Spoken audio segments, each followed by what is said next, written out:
Get to the show. Live from La Cocina Studios, this is the 207th edition of the HWR show. This is Abel. This is Travis. I'm Chris. And thank you so much for joining us today, guys. We very much appreciate it. If you're watching live on the YouTube, I have you pulled up here on my phone with the live chat. Interact with us. Tell us how much you like us, how much you hate us, why we're stupid. Any comments you have about Chris's hair, whatever. Just say stuff. I'll reply back. Somebody's jealous. Oh. No.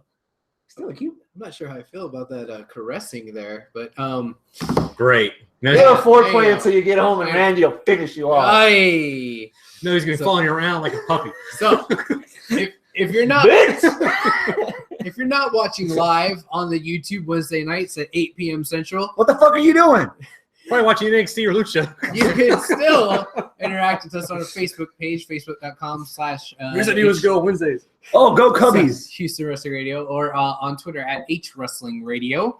Yeah, just interact with us there. So thank you so much. However you're joining us, we got a pay-per-view to review. We had we went to Lucha Underground in vivo. Hijo live, su pinche yes. madre, desgraciado, gasto de esperma inútil. Yeah, exactly. He has no idea what's going on.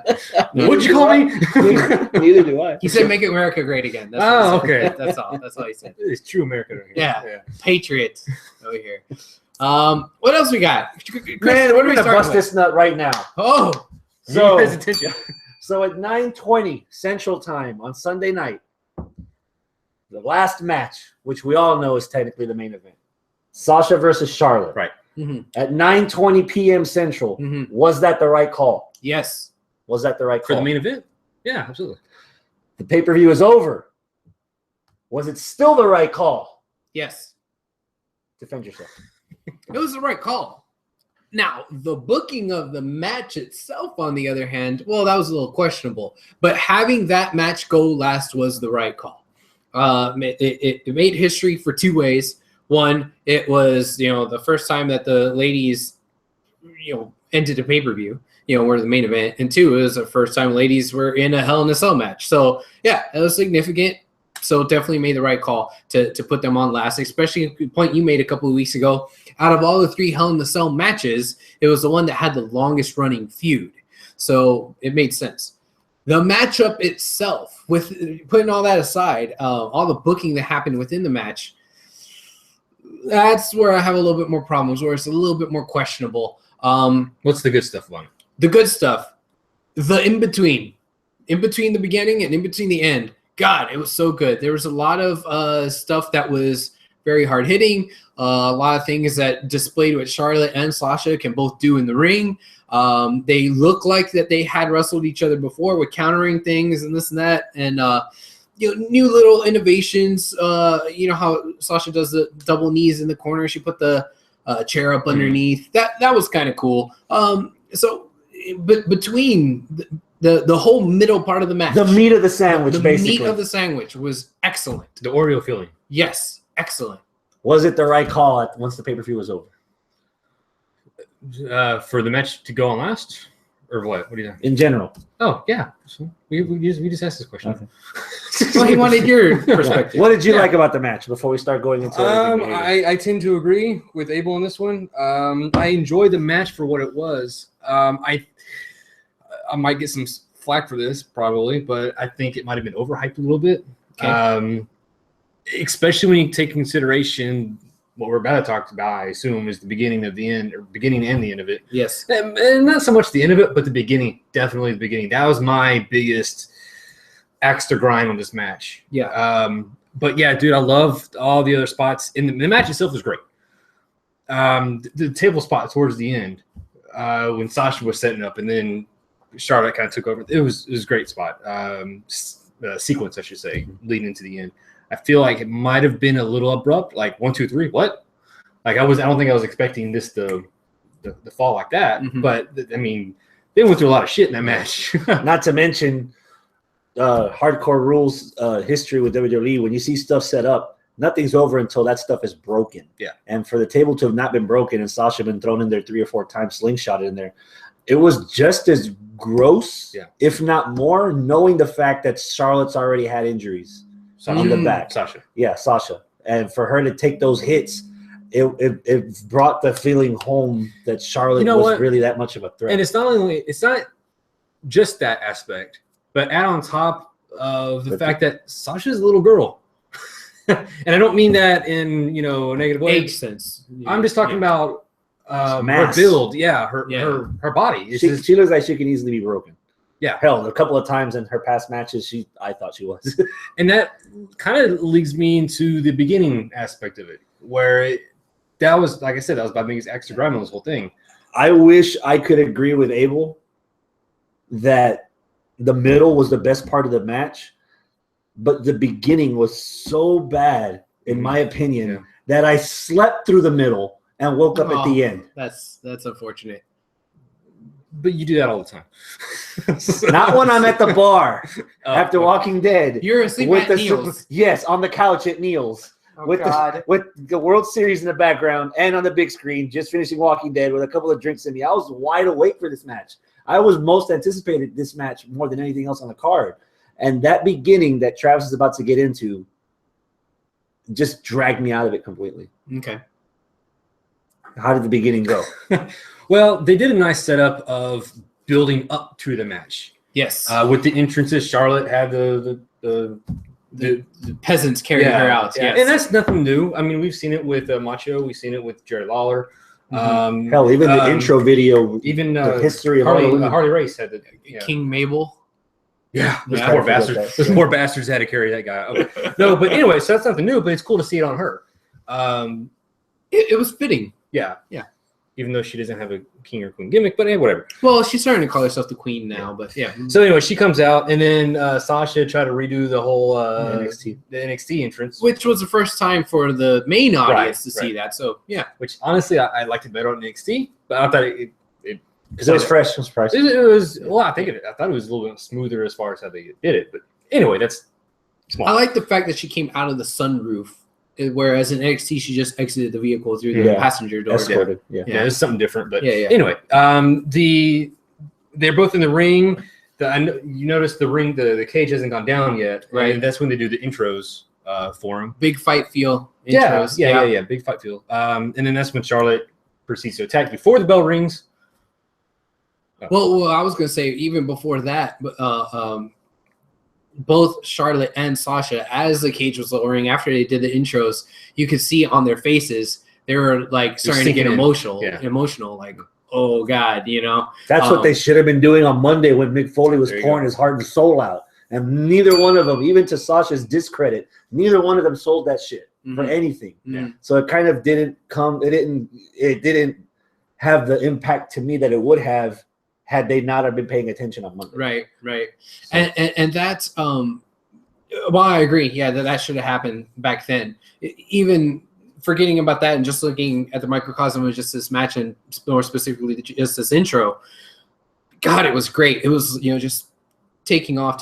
And when they were getting emotional, I'm sure there was other people out there watching it, realizing while we're watching history, they were getting emotional about this, because for the ladies, this is a big fucking deal. There's a lot of female WWE fans that like this was like, whoa, this was just as emotional for them as it was for the competitors in the ring. So when that was happening, I was like, man, they're doing this perfect. And then Charlotte goes and wallops on Sasha, basically kicks her out of the cell. And that's when I was thinking, God, this is even more perfect. This is great. She's getting that. I'm going to jump her, even though I'm emotional. You know what? Let's get this going. And I'm going to be the heel. And all right, she's starting to outside of the cell. Okay, cool. That's fine by me. I mean, you expect some sort of shenanigans, but it made sense. And you could see why Charlotte was doing it the way she was doing it. And her being, the son of Ric Flair, taking the heel's way out and everything was great. Ric Flair? Huh? Daughter. Sorry, my bad. Oops. Like you saw how like it made sense, it wasn't like stupid and cheesy and gratuitous. So when did it go down? The point where it went down was after Sasha was walking around the side, and it was about 3/4 of the way as she just collapses and gives up. And then the EMTs come out, put her on a stretcher, put her in the neck collar, start taking her out and this and that. Right then, I think that was too long. They were dragging it out too much. It was a little bit too much on the nose. It was like, oh, they're really like had flashbacks of Roman Reigns and the Royal Rumble. Yeah, flashbacks of D-Bry at WrestleMania, flashbacks of Foley at the other Hell in a Cell with him and Taker. Like it was too much, especially if in hindsight they were going to have a full-length match. I could see her being really, really hurt, even being injured, so to speak, from the powerbomb through the table, which looked great, by the way, the powerbomb through the table. But for them to go through such measures where they're already bringing out EMTs, they're already putting her on a stretcher, they're putting her in the neck collar, and then her only getting up when they're saying, all right, well, she's forfeiting the title, I thought it was too much. Here's how I would have booked that specifically. Wait right there. Okay. There's a different reason why I hated that. Go for it. I think I might agree with you on this one. If you're going to say what I think you're going to say. And this is weird coming from the asshole of the group. Okay. But you're billing this as the first women's Hell in a Cell ever. Mm-hmm. Women's revolution in the division of pro wrestling in the WWE. That they're just equals. They're no divas anymore. They're superstars. Whether you got a set of boobs or a set of balls. You're on the same playing field. And already you're showing me that women can't handle the Hell in a Cell like men can. This should not have been the match for you to pull that routine of Sasha brittle and dying and about to pass out in front of everybody. Even in a loss, Sasha should have been strong from the very beginning, and they should have never pulled this. Right. I think that deflated a lot of like the movement of women being on the same level as men by having that kind of story told, as opposed to Sasha and Charlotte just beating the shit out of each other inside and outside of the cage from jump without having to show one person's weaker than the other. Because I'm not seeing it as one woman weaker than the other. I'm seeing a woman that can't hang in a Hell in a Cell when 4 other guys, well, technically 5 if you add Jericho, were in that cell and they were just fine when they left.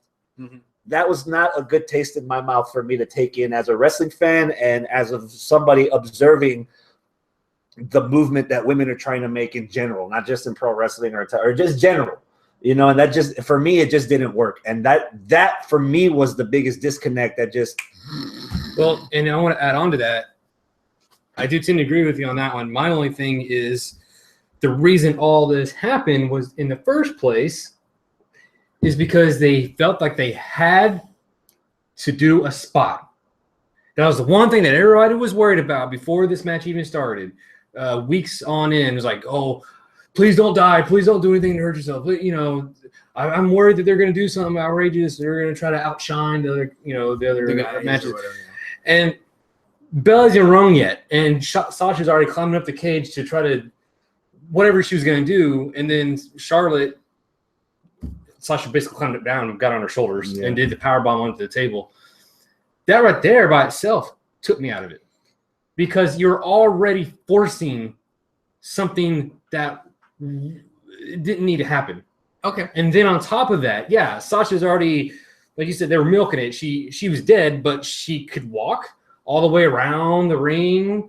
This reminded me of whenever Sheamus and Cesaro, they tumbled outside. Yeah. And the ref was like, stop the match because they can't fight. And Sheamus was like, no, I can fight. And got up and he wobbled. And Cesaro's like, I'm still in the ring. What the fuck? Like, yeah, but Sheamus more or less anything, because she kept like falling backwards and falling backwards and falling backwards. It's like, fall, damn it. Yeah. It's like, it's kind of like what it was to Sasha. Mm-hmm. And then she finally got on the gurney and she was still trying to get up. And it was just, like you said, it was too forced. And there's a certain time and place for homages. But this is your first legit main event female women's match on pay-per-view / special event inside the Hell in a Cell. Save the tributes for later. This is where the originality should have kicked in. Like, I was expecting like Sasha to grab Charlotte's hair, twine it around the cage, and then pull it. Like, I wanted to see them use the female aspect of each other uniquely to the cage that they would not have used otherwise in a regular hardcore match or just a regular one-on-one match. Instead, it felt like they were just taking elements from their favorite matches. And Sasha, if she's a student of the game, she should realize every motherfucker that climbs up that cage, they don't look good for them. What the fuck are you doing up there, monkey? No, you come down. Keep beating the shit out of Charlotte. Yeah. So, well, I think I might be able to fix some of those aspects with the way I would have booked it. So here's what I thought. Now, this doesn't fix the problem that you have of forcing them to have a big spot. But if you want to have a spot at the beginning, or at least something where you could tell the story that right from jump, Charlotte has hurt Sasha in an underhanded manner. Okay, maybe it's not her crawling up the side, but somehow, some way, a powerbomb still happens, or some big ass spot still happens at the beginning of the match. Okay, but let's just say that's what happened. After that, Sasha sells it like a motherfucker, the way she was selling it, except instead of her going all the way around and then collapsing and then having the refs and the EMTs do everything that they're doing and then say, well, she's not ready to compete. What I would have had is show how far and how tough they've come along as women by doing this. This is going to fix your issue here. She's hurt, but she still wants to compete. But the ref, who happens to be a male, had him jump the fucking gun and show that he was the one being the dick who said, oh, well, she's a chick and she's hurt. Fuck it. Ring the bell. And then Sasha's like, look, I'm hurt, but I can still compete. Not, oh, I'm falling down, I'm giving up this and that and crying. But more like, look, I'm hurt, but I'm still competing. What are you doing? That wrong call is on you. Not, oh man, I'm really passed out. And so, because the way they did it, the right call was for them to call off the match. That was the right call. If she's on a fucking stretcher, the right call is to call off the match. But then they continued the match. So no, that was stupid. If you were going to have to continue the match, have it to where they show what could have been a bit of, well, let's quit dancing around it. Show what could have been a bit of misogyny and have her in that little bit conquer it and say, no, look, we're here to actually fucking compete and fight. And one little power bomb, too much. One little power bomb is like, no, it's not that it's too much. It's cutting it down and making it less, but making more of a statement. No, yeah, you said it. It's a statement. It's too forced of a statement. You talk about it was. You're talking about the spots. You were talking about the spots being too forced. Yeah. That statement would be too forced. Yeah. No, it wouldn't be, because you're doing a lot less. Basically, the ref is going out there and just making the decision, and they're like, no, I'm continuing the match. But they kind of drug it out and made it to a thing where it was just, well, like how you were saying that you didn't like it because, oh, now all of a sudden she can't hang. They made it into a thing of she can't hang. Oh, why can't she hang? Oh, because she's a woman. You know, well, if she just would have been like any other superstar and just kept on going and went and did it, and the ref is the one who fucked up, then be like, hey, look, she's doing what everyone else would have done, and the ref is fucking. She wouldn't have even had to have sold that spot if they hadn't made that much of an effort to have her go through the table in the first place. That goes back to Travis's original point that you don't need to have a spot like all the other hardcore matches. They could have done something unique to themselves inside the cage. And they were going to do that with the tables later on anyways. They were going to do their own thing. Yeah. I've gone on record way back for a long time. I've said I can't enjoy matches when one of the participants is selling being hurt. It just takes me out because I know it's going to limit some of the stuff they're going to be able to do because they have to sell the fact that they're broken in half or whatever the case may be. And this isn't the match to try to sell Sasha as an underdog because you just mentioned it. Sasha's like a Barbie doll. She's very low in mass.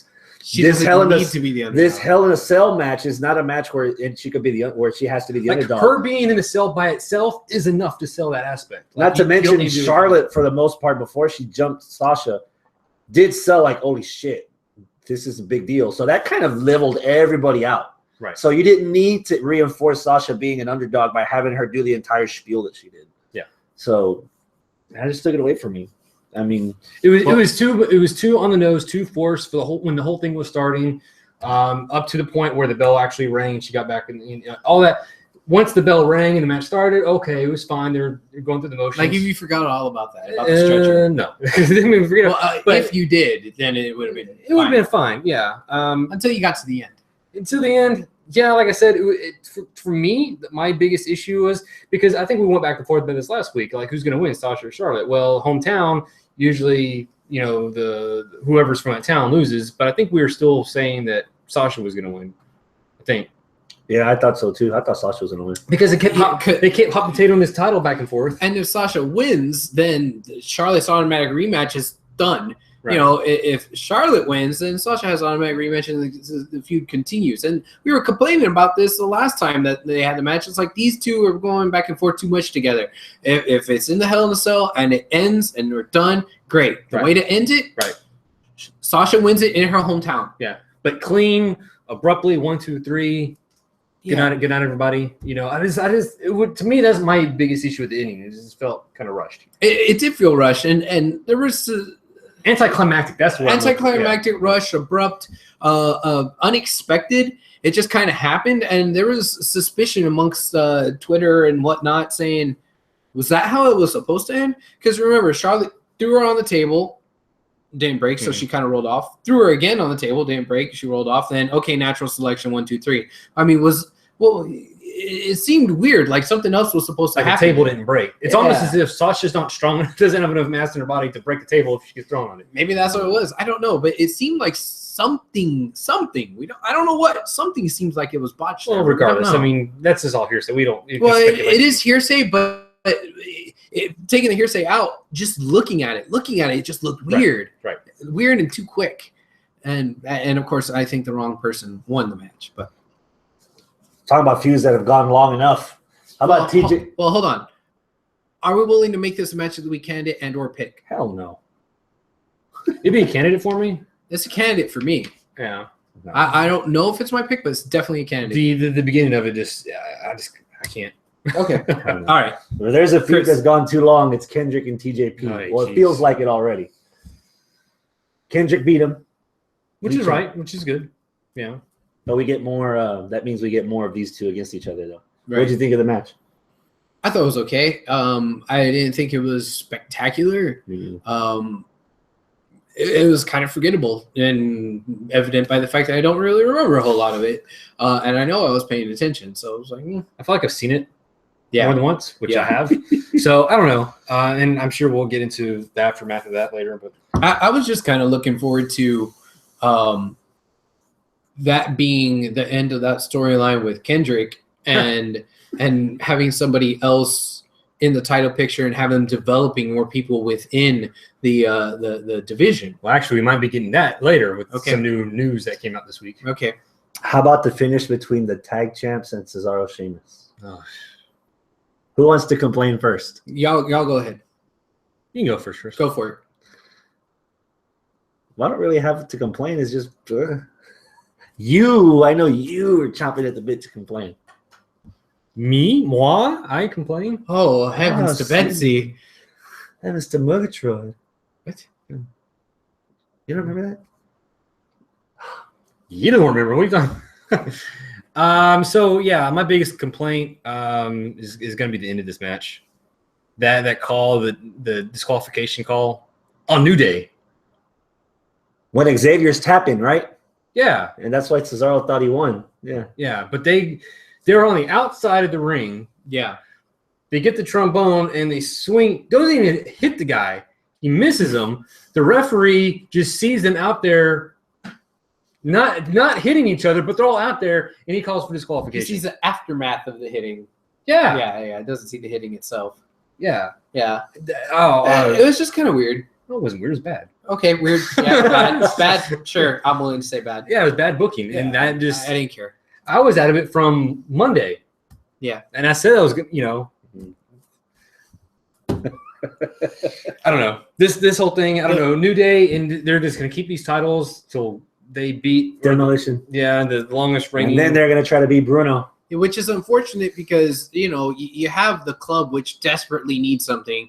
You desperately needs wins. You have Cesaro and Sheamus that they could be a very interesting formidable that could have been team. A good odd couple tag team champion. Yeah, whatever. Yeah, and if the New Day were not approaching this milestone, I feel as though, why not just take the titles off them and put it on somebody else? Because I feel like WWE they're tying their own hands with this desire to give them this presumed desire to give them the new record that Demolition held. I mean, you mean these fixed records that WWE creates in the first place? Yeah, exactly. But I don't know, man. It's like if I were creative and if Vince were to come down and tell me, hey, you can't take the titles off of the New Day for another half a year. I'm like, oh, okay. I like the New Day, but man, we got some really good stuff here with the club. Man, we got some really good stuff here with Cesaro and Sheamus. What do you want us to do with these? I mean, we just made these brand new things, but you know, like I feel like my hands are tied. You know? No, you're right. Yeah, and going back to the other tag team match that was on the card, it was Enzo and Cass versus the Club. The Club. Club. I actually enjoyed that match because it was the Club just beating the shit out of them pretty much. And the right team won. The right team won. That's of all the booking mistakes from that pay-per-view, that was one they got right. What happened on Raw next night, that's another story. Well, you want to talk about that now or wait? Well, this kind of ties into New Day being the champs and trying to break records and this and that. And it would have been nice to see the Club do something on Raw with New Day to kind of get back in that title scene picture. Mm-hmm. No, Trick or Street Fight. Fucking gimmick match for Halloween. That was bad enough as it is, but if you remember, okay, so no. What if, okay, so theoretically, what if the Club did do something New Day and they started fighting them again? New Day the Club got squashed out more than once by New Day, if I remember.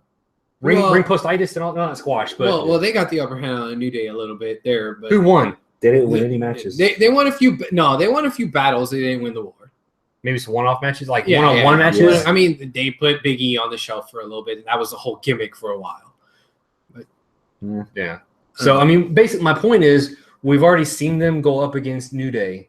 Yeah, and we've seen New Day cheat as heels to beat the Club because we're supposed to be heels. Yeah, and that goes back. I'm standing my ground on that, dude. New Day as faces, they don't work because they outnumber the heels. Yeah, not saying that we don't like the New Day, or dude. Did you watch by chance the pre-show before the pay-per-view? No, I did not. Okay, there was a thing where where they ask questions. They have fans submit questions. Oh no, wait, I did watch this. And New Day was on there with Top Phillips, and yes. They were straight up being heels, that dude. Kofi was bullying the shit out of Phillips. It was hilarious. It was great. I fucking loved it. I was entertained. Be a star. But yeah, be a star and they're supposed to be faces. They're supposed to be faces, yeah. Dude, and not even, okay, haha, it was a funny moment. They were being obnoxious. Like, even me, like, I was like, fuck, shut the fuck up. You know? It was over the top. It was because Tom Phillips was just asking questions. Right. Like, he wasn't trying to be a smart ass. And Kobe was like, "You don't ask me questions. The people asking the questions, you just present it to us." And like, oh, they're just like picking crazy. Him apart left and right, dude. It was over the top, be a star, heel bullshit. And these are your faces. Yeah. I mean, and it's weird to complain about what they're doing with them because I like them. You know, I mean, maybe you don't. Let me ask you this. New Day is funny, but is it too much? 400 something days for the title reign, yes. No, but week in, week out. I mean, is it feeling like it's as faces like it's starting to run its course? We need to do something with these guys. I think they need a change of scenery as far as what they're doing storyline wise, but character wise, I love their character. I mean, yeah, sure, okay, it's been over a year and a half that they've been doing this shtick. I'm not tired of it. You go back and you look at The Rock. The Rock was saying stupid shit every week for 5 years, maybe even longer than that before he went Hollywood.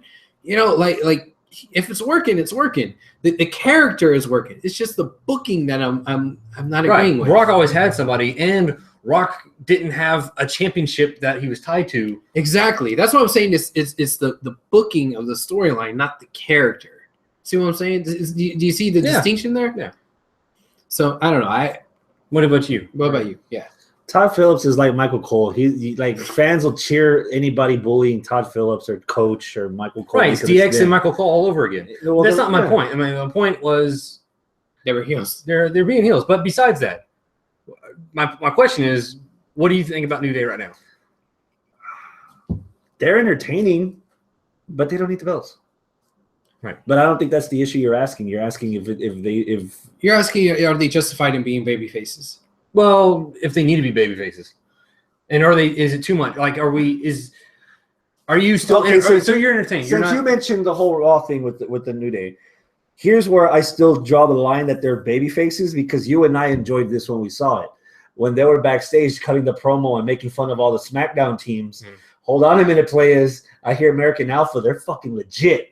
Like, they talk smack about every team, whether you're making fun of them, like Heath Slater and Rhino for the Cheese Whiz. I got nothing to say or making fun about Fandango and Tyler Breeze. No, but when it came down to Alphas, game recognized game. So there's still that line where they still have some kind of, I don't know if honor is the right word I want to use, decency? But there's enough respect between opponents that they're not going to cross that line, at least yet. Yeah. So they said they don't know him. Well, they heard of them and they know what they can do. So, but that's just build up right now. I think maybe once the Survivor Series tag rivalry finishes, then we'll see where the division's at and if there's anybody worthy to step it up. Because at this point, like, they made all the effort in putting in the club together, bringing them over to get squashed by New Day in every title match that the New Day had with them. Right. They made all this effort to put Cesaro and Sheamus together. We got a best of 9 series with Cesaro and Sheamus, for them to just put them together as a tag team, loving the stuff that they're doing between each other, just to have them get beat by the New Day again. So what's the fucking point?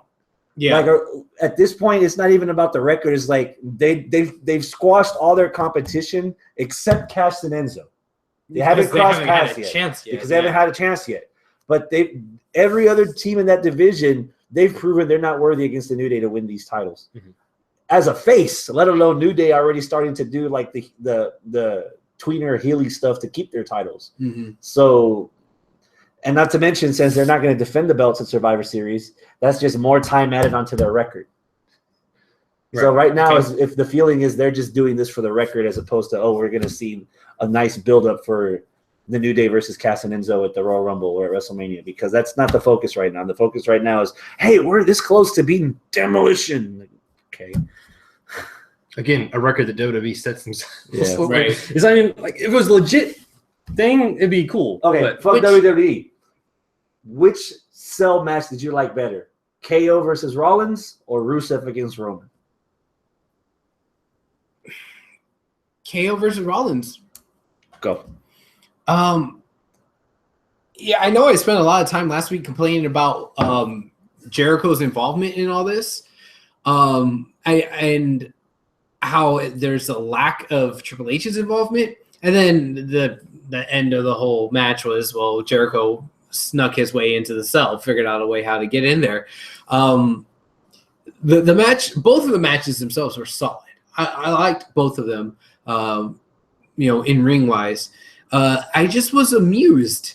I liked the clever way Jericho made his way in. Sure, I still have my grievances with a lack of Triple H, and I still have my grievances with the fact that the most over thing about the build going into it was the list of Jericho, and Jericho wasn't even in the match.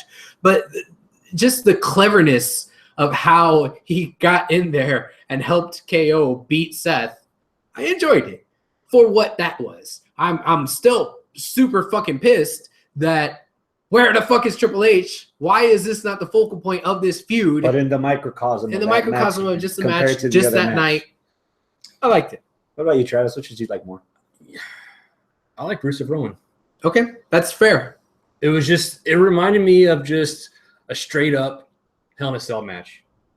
Using weapons. I mean, they did everything they could in that cage in the PG era, I guess. Right. Aside from busting out through the side of the cage or whatever and going crazy Spot City. Mm-hmm. But for containing it in the cell, it was a good match.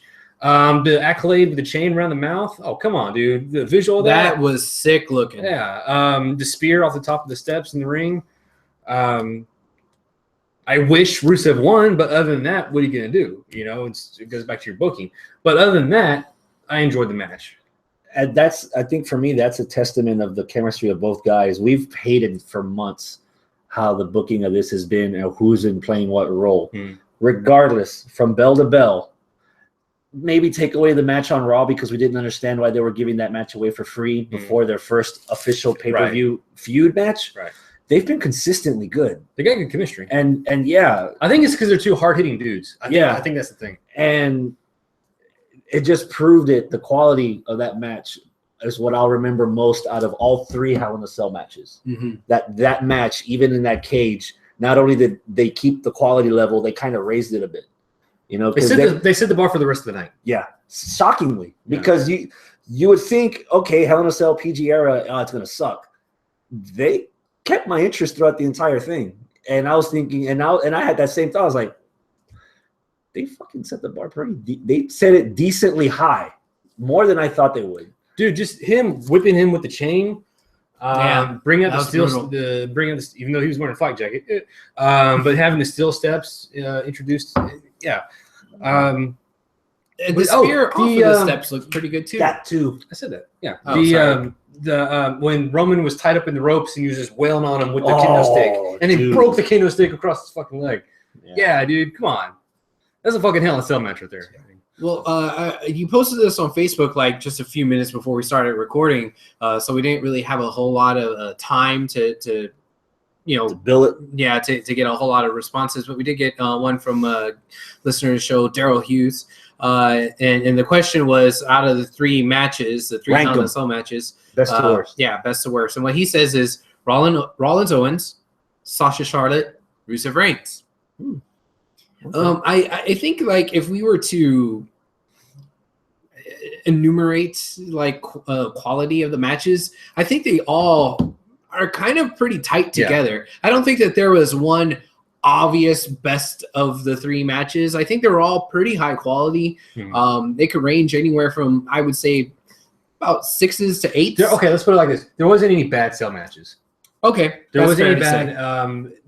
If you show anybody who wants to see a Hell in a Cell match, if you show them any one of these matches from from Sunday night, you're not going to go wrong on any of them, I think. Okay, yeah, that's fair.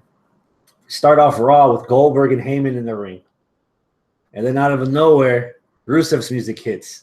What's the first thing that pops into your head? Oh, this is cool.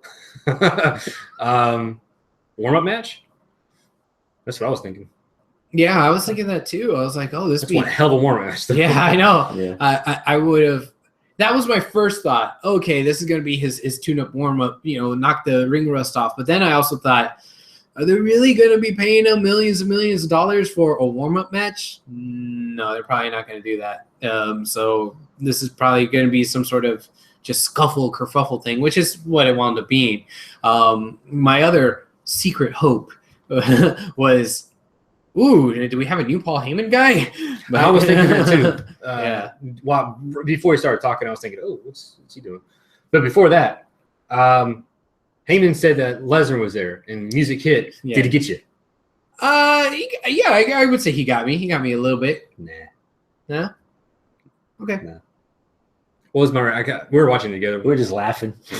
Yeah, because I don't think we. Because he was selling it in the back with the camera focused on him with that Cheshire grin. The first viewing of him laughing, I was like, oh hell, here we go. Yeah. But anytime someone's music hits and there's a slight delay of them coming out, you know it's not gonna happen. Yeah.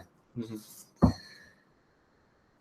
Did all the rust come off of Goldberg after all, or no? I don't know, but a lot of rust is on him in that ring. Yeah, I don't know if it came off. I mean, once he got Rusev up there, and granted, Rusev's a big boy. He's probably not easy to get up in the jackhammer position. But once he got him up there and he executed the jackhammer, it looked nice. The jackhammer looked sweet, dude. Yeah, it looked good. But getting to that point was a little, ooh, this isn't going to be good, because I think he tried to get him in Colorado to put him in there. He slipped up a couple times. But. Yeah, he slipped. He fell down. Goldberg, the one trying to execute the move, fell down. But he said, in Goldberg, to his credit, he even went on Twitter and he tweeted out, "Hey, I got ring rust," or whatever he said. He said he got ring rust. Yeah. And I bet he's fucking nervous because his kid and his wife are going to be out at ringside every show Goldberg's going to be at, and has been up to the Survivor Series where he's going to actually have to nut up or shut up in front of his family. And he's probably nervous because he hasn't done it in 12 fucking years. Consistently. So after this, quick rapid fire for either one of you that saw this. Raw talk after the end of the Didn't watch pay-per-view. I watched a little bit, and I was like, no, I'm done with this shit. Okay, good. Something was mentioned, though. Roman Reigns looks like he's coming back into the Universal title picture. And that was evident last night in the promo with Owens and Jericho. You know what? Thumbs up or thumbs down with Roman Reigns getting back in the title picture? Sure, I don't give a shit. You know why? I'm a thumbs down on that one. What was your? Yeah, flirting thumbs down, but I was still in the middle. I was giving it some time. Here's why I give a thumbs up, because I really don't give a shit. Here's why I don't give a shit. Because 2 pay-per-views in a row, not in a row, but SummerSlam and Hell in a Cell. Where was the Universal title? Not at the end. Was it the second to last match? At Hell in a Cell was in the smack dab in the middle of the pay-per-view. Same thing for SummerSlam too. It wasn't second to last. It wasn't third to last. It was, when I say mid-card, I'm talking middle of the fucking card. What ended SummerSlam? World title, I think. No, world title was No. like in the first hour, and SummerSlam was 4 hours. It was. Oh, it was Lesnar and no. Orton and Orton Lesnar. That's right. Yeah. That's right. because that was SummerSlam was a whole mess. Yeah. Anyway, yeah, dude. If the way the Universal title has been, like, who cares about it? No, I'm serious. Exactly. I'm asking a question. You're right. Who cares about the Universal I title? don't. And why? Whose fault is that? WWE's? There you go. What does that have to do with Roman, though? You said, do you he's going back to Universal title. Do you care? Well, if we don't If care, you don't care about the title, then you sure, don't care who. give her the fucking Universal title. I didn't give it to Charlotte. Give her a year when she's undefeated for 26 pay-per-views in a row, and I think I can beat the men. in a 12-time women's champion. Nice and deep black. Yeah, Yeah. she's got to beat those Flair records, Just somehow. like Bram used to. Oi. with the barbed wire. Oi. Couldn't hear the safe word, so I had to call the cops. Speaking of which, beautiful transition. The safe word Wait, is are we? whoop, whoop. Are we done? Are we done with Universal title? Because one thing about that on Hell in a Cell was the transition. We already said that Jericho snuck into that match, and the one thing that was the most over leading up to that was the list of Jericho. Y2J chants whenever he's in the ring with Owens. Owens has been second fiddle. Third fiddle. Technically. Yeah, Liz starts getting chance. You're third fiddle. yeah, Fourth fiddle if Stephanie's in the ring because those. dude, like. See, he's checking his pulse. See? Owens was like so good as a heel before he became champion. Dude, Owens was so good in the last year and a half of Ring of Honor when he was the one carrying that brand. And before he went over to NXT. And I submit his to work you, in NXT was good. I submit to you that he is still good as a heel. The problem is that People pulling the strings. yeah. Again, going back to character versus booking, his character is there when he's But we doing can't see shit. it. Well, we don't see it. Exactly. But When he's doing shit off the cuff, it's there. Here's the bigger problem. Kevin Owens is completely overshadowed by someone that's been on top of his game for the past 5 years. For the past 5 years, Jericho's heel work, he's been changing his shtick every year. And it's still fresh. It's still good to the point that the fans doing what fans do when bad guys are so good at being bad, they start getting cheered for it. Not only that, And when you, I am not blaming Owens at all for having to follow that. and here's another issue with that. You just said it. Jericho's established. Everybody knows Jericho. We're invested in Jericho. We know Owens. We're not invested in the Universal title because WWE hasn't made it feel important. It has made it feel special. Is that still part of circumstance because they put all their eggs in the Finn Balor basket so. and 24 hours I later? think so. It's possible. It's possible, but how many months has it been? All those eggs that were in that basket got fucked up. You go get new chickens to give you some new eggs. God damn it! Like by this time, invest in bacon. By this time, no fucking excuse. No excuse. So as soon as he won that Universal title, he's been like attached to Jericho. So he hasn't had any time to be on his own as a legit champion. It sounds like a lot of bad ingredients. Because on top of Finn Balor getting hurt, all of a sudden you're thrusting Rollins into this tweener/face role when you could have done that from the fucking beginning when he came back from injury and had all that overness just for him to poo-poo all over it. Yep. And now backpedal. And oh, on by top the way, of that, I kind of like it. No. On top of that, where's Triple H? We don't have that. We don't have that confirmation that the thread that ties everything together. Yeah. If Triple H came out there the next night or even in 2 weeks and said, "This guy, he's my pick because he got it and you don't, Seth. Fuck you. This is my man." Then all of a sudden, boom, instant rub, instant credibility, instant, wow, Kevin Owens must be a bad motherfucker.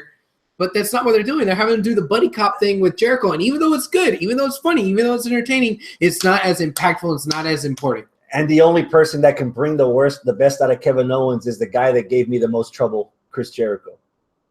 Triple H could put both of them over. Mm-hmm.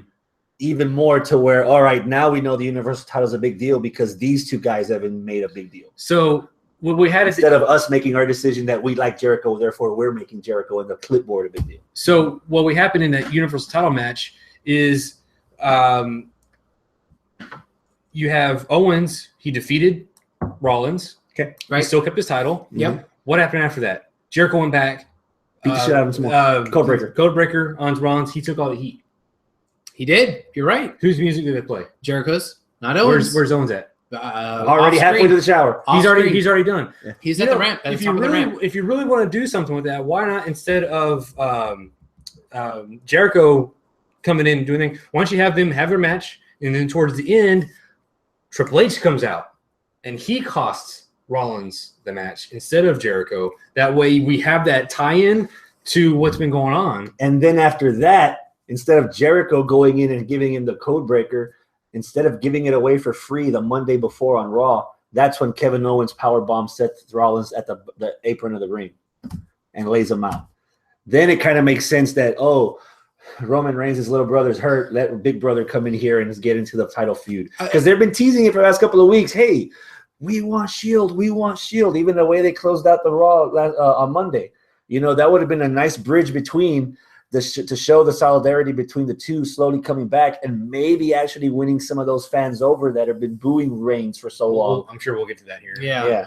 I mean, one other thing that I want to say, which you kind of touched on with Jericho and Kevin Owens, is that it does kind of feel like Big Brother, Little Brother, where it's Jericho's the dominant one here. And I think WWE's thinking is that, hey, this guy who's a super mega star is going to give the rub through trickle-down economics to Kevin Owens, but that's not really that it ain't trickling down. It's overshadowing. Mm-hmm. What it could be better is have Jericho not necessarily be his bitch, but be the guy that is second fiddle to Kevin Owens. I think they tried that. They've been trying that, but Jericho's so goddamn over. But they're not pulling it off. They're like you said, all the heat went off of Kevin and went on Jericho because Jericho got the last laugh. Right. What they need to do is have Jericho losing to Rollins, losing to this and that, and having Kev be the one who's like, "Hey, bro, you're my friend. Let me give you a helping hand. I gotta save you because I'm the better wrestler. I'm the one that can beat up these other guys. Yeah, you help me out here and there, but I'm the Charlotte. You're the Dana. But right now they have it the other way around." And it's going to be like that because we just talked about it. Jericho's too over. Like he's too established. Yeah, you can't do it. To be like Rock coming in to be the buddy of Ziggler. Yeah. Curtis Axel. Yeah. Exhibit 48 of why SmackDown's better than Raw as far as the freshness category. Mm-hmm. We went over Charlotte and Sasha in Hell in a Cell. We've seen that long before NXT. That's been documented. They've been documenting it to us. Well, not a Hell in a Cell match, but yes, the rivalry. Mm-hmm. Instead of giving us someone new for Charlotte to feud with, we're getting Bayley again. Charlotte supposedly. That's the rumors going on. Yeah. Well, they've already planted a scene with Sasha calling Bayley out and saying she's the weakest link. You mean Charlotte? Charlotte calling Bayley out, saying she's the weakest link, and testing her against Nia. Mm-hmm. What do you guys think of that whole exchange? I was not entertained by it. Bailey out there kind of doing the Bailey thing, kind of being nice and sucking up to her while still trying to be like, you're a big meanie, Mr. or Mrs. whatever. Like, Mr. Yeah, for Charlotte's okay. That's why I called her son of Flair earlier. She's a little too butch for you. Climber like a tree, but but what was my point? I lost my point. Well, the whole reveal of that segment with Charlotte in there, Bailey comes out, congratulates her, and everything. Oh, I remember. This was tying into Survivor Series. And the fact that she's the captain and Bailey's on the team. I am the captain now.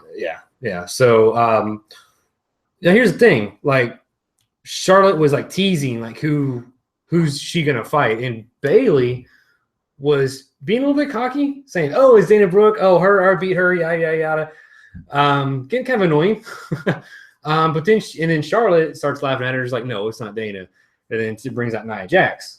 Which is fine. Mm-hmm. I like Nia. Nia's a good up and coming. You need to put her on spotlight on her, especially not on main event against freaking Alicia Fox. Right? Yeah. So and then we said, okay, well we're gonna have a match: Nia Jax versus Bailey. Which that was the first thing that I was excited for. The minute that like I realized, oh, yeah, that's gonna be Nia that she's just fighting. Yes, finally some fresh blood into this feud that's starting to, well, not a feud, but division that's already starting to get a little stale. Where's Nia been? Now Nia's there. They're injecting her into the thing. Oh, you know what? She's on the Survivor Series team. Awesome. Great. She's going to take out Bailey. Okay, great. Establish her dominant. Yeah, that's all good. Chris, you made a good analysis. Here's my issue with NXT, and we put it to the test, and I passed with flying colors. A couple weeks ago on Raw, Bo Dallas against Adrian Neville. That main evented the first NXT takeover, which was a 22-minute main event. That match on Raw was 4.5 minutes. So we're getting Nia Jax out of here. Yep. Who, number one, Bailey should not be acting scared because she's beaten Nia. Right. She submitted a wrestler when she is not a submission wrestler. Right. And if they're making all this hullabaloo that they're recognizing Sasha and Charlotte's feud in NXT, and Michael Cole going out on a limb saying they used to be the 4 horsewomen, Bailey and Becky and all these other bitches, and then I told Travis, like, bro, 5.5 minutes tops. You remember this main event at NXT in London, right? Yep. 5.5 minutes tops, and I had the timer. 5 minutes, 37 seconds. Bitch. I like that Nia went over, but still, is that really it's the selective history, selective memory there? That, and you're telling me that we're going to get freaking Nakamura and Joe for 45 minutes beating the shit out of each other in Toronto just for next year on SmackDown is going to be 4 minutes of really? Is that what NXT is for all of a sudden? Because that's like now that the nail's like getting hit in the head, I'm kind of understanding why I'm not really giving as much a shit at NXT as I used to be. It's almost like it's a developmental territory. Oh. Yeah, Finn Balor's like, oh, we're our own brand, this and that. Oh, yeah, but eventually you fucking sold out to go to the main roster to get injured the next day. Bitch! Where you at now? Probably should have stayed on NXT. Hell, he's playing with Legos and getting paid for it. I want that job. He should have stayed away from Seth Rollins, and he'd actually have a fucking shoulder to play Legos with. Yeah, should have told Sting the same thing. Yeah, stay in TNA, bro. So yeah, that was my analysis of the match. Like, I was like, oh, this is gonna be good. It's like, oh wait, nah, this is gonna be as good as I thought, and it wasn't. I was taken out, like, and I said this like a minute into this, not even a minute into the match. I was like, why is Bailey acting scared? Why are they rushing? Yeah. 5 minutes. It's on the fucking network. 22 minutes, man. And it was quality. Here's why Bailey should not be acting scared. Main roster, everything is started over. Now, where that is busted is exactly with what you're saying. They keep referencing NXT. So they're going to reference NXT on some things and not others. So either you got to have it that way or you got to have it this way. You can't have it both, Sunshine. Yeah. That's it for Raw. Oh, For now. For now. Yeah. Okay. We might circle around to a couple things, I'm sure. Yeah. SmackDown. This was rumored last week. Orton's with the Wyatt family. Yeah, man. I was hoping that this wasn't going to be a thing. And I'm still kind of like, I have a conspiracy theory to make it to where I'm right. But you're obviously not. I'm obviously not. Like, Yeah. Here's my conspiracy theory. You can tell me that I'm wrong, and it's fine. My conspiracy theory is that. Wait till I'm done talking about it first. Premature ejaculator over here, always busting a nut early. No, quickness. Oh. You're wrong too. Hey Nancy, can you get over here for a second? All right. He's You're he's in the Wyatt family, and Bray and Luke are like embracing him and like, oh yeah, welcome to the family, and they're really gonna be excited about it because hey, look, here's a bona fide X 15-time, however many time WWE champion on our team. Oh yeah, we're really good. 12, whatever. And boom, it was all a ploy just so that he could get into the family and take him out from within. That's my conspiracy theory. That's where all this is going. It's not because he really thinks if he can't beat them, join in. He really thinks that they're, a worthy people to be with. He really thinks that he belongs with the Wyatts. No, he's putting up a charade just so that he can charade, whatever. He's just doing all this bullshit because he's gonna fuck him over at the end. Does that story sound familiar to you, Travis? Yeah, you seen that before? I think so. Pretty sure. But what if they're not? What if this is a thing? Well, then I'm wrong. No, here's the $64,000 question we ask all the time. Does this make Randy Orton interesting? A little bit. I'll watch it. A little bit. Somewhat. Does that surprise you? Yeah, well, I'll take somewhat for 200, Alex. And it's evident in the fact that I'm coming up with fucking conspiracy theories about him. Like, normally I wouldn't give two fucking shits about Orton, but now I'm like... But you've had a lot to eat, so you're ready to digest. Let me ask you this, Abel. Yes. And I had the same thoughts too. That obviously, that you would think that the obvious route of this is he's just going to kill him from the inside pretty much, right? Right. But with this time intention, because the thing with Daniel Bryan, they did it retroactively. You're like, oh no, it was the entire time he did. No, that's not what they were intending with Bryan. Anyway, go ahead. Well, first of all, on that notion that he's doing that backstage promo on SmackDown, they actually, when they were doing that face-to-face thing in the back, Wyatt said that to Orton to his face because Harper was like staring him down. He's like, he thinks that you're just trying to destroy us or whatever, and they like brought that up in this, but. Aside from all of that, there was the match with Orton and Kane. At the end of the match, they got beat down and everything. Assuming this, regardless of this, how this whole storyline plays out, tell me that it looked cool with that angle with Orton on the ropes posing and Wyatt like doing his follow the buzzards pose in front of Kane. That was a bad image. That was a badass looking image, dude. Okay. So, and if you really think about it, everybody's insane. Orton doesn't fit the Wyatt. What the no. Think about it. Vipers, snakes. It could fit into the Wyatts somehow, some way, and he's got voices in his head and all this other shit and being psychotic and whatnot. Yeah. Why not? Because he's too clean cut. He's got a haircut. That's what it is. That why he can't do it. Yes, because he's got 2 strikes. We had another main event of Ambrose versus AJ. Again, Ambrose wins the #1 contender. Ellsworth wasn't there. Shocker. Ambrose is #1 contender. Well, did you watch the match? Actually, I didn't watch SmackDown at all. So you don't know what happened? No. I might be a small-time wrestling fan, but I'm always right. This might be my match of the week pick. Oh, okay. I mean, I'm not sure. With the matches, of course, Charlotte versus Sasha. The matches on the pay-per-view, which by the way, the world title and the other one, the US title, both all 3 of those, all 3 of the cage matches or Hell in a Cell matches are match of the week candidates for me. But I think AJ versus Dean might be my pick. You know what?